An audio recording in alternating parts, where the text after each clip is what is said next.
Republican सेना आदरणीय सरसेनानी आनंदराज आंबेडकर साहेब यांच्या आदेशाने व सूचनेने आज पश्चिम महाराष्ट्र उपाध्यक्षपदी अशोक भिशे यांची मी नियुक्ती केलेली आहे। सर्वसामान्य तळागाळातील लोकांपर्यंत रिपब्लिकन सेना पक्ष बाबासाहेबांची विचारधारा सर्वसामान्य लोकांपर्यंत ते पोचवतील अशी मला अपेक्षा आहे।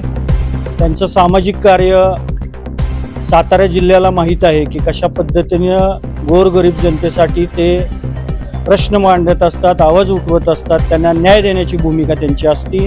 त्यांच्या कामाची दखल घेऊन पश्चिम महाराष्ट्र उपाध्यक्षपदी आज त्यांची निवड केलेली आहे। त्याबद्दल मी त्यांचा मनस्वी या ठिकाणी शुभेच्छा देतो।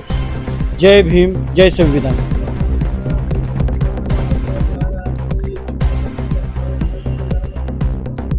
मी सातारा जिल्हाच नव्हे तर सातारा, कोल्हापूर, मिरज, सांगली, सोलापूर या प्रत्येक ठिकाणी माझे हे दौरे चालू आहेत आणि तिथले जे धडाडीचे जे कार्यकर्ते आहेत, जे सर्वसामान्य जनतेचे प्रश्न मांडत आहेत, त्यांना न्याय देण्यासाठी आंदोलन करतात, वेळप्रसंगी रस्त्यावरती उतरत आहेत आणि माझ्या माता भगिनींना न्याय देत आहेत, माझ्या समाजातील गोरगरीब बांधवांना न्याय देत आहेत, त्यांची नियुक्ती आम्ही करतोय।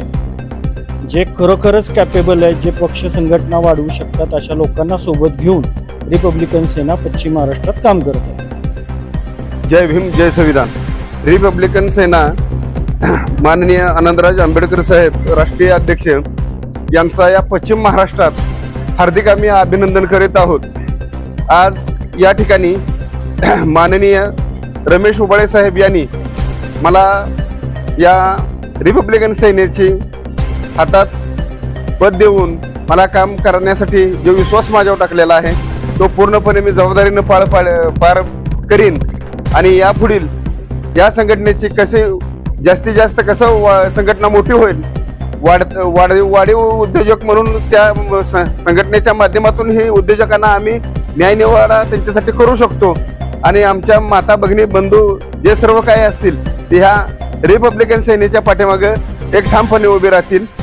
जय हिंद, जय महाराष्ट्र, जय संविधान, जय रिपब्लिकन पार्टी।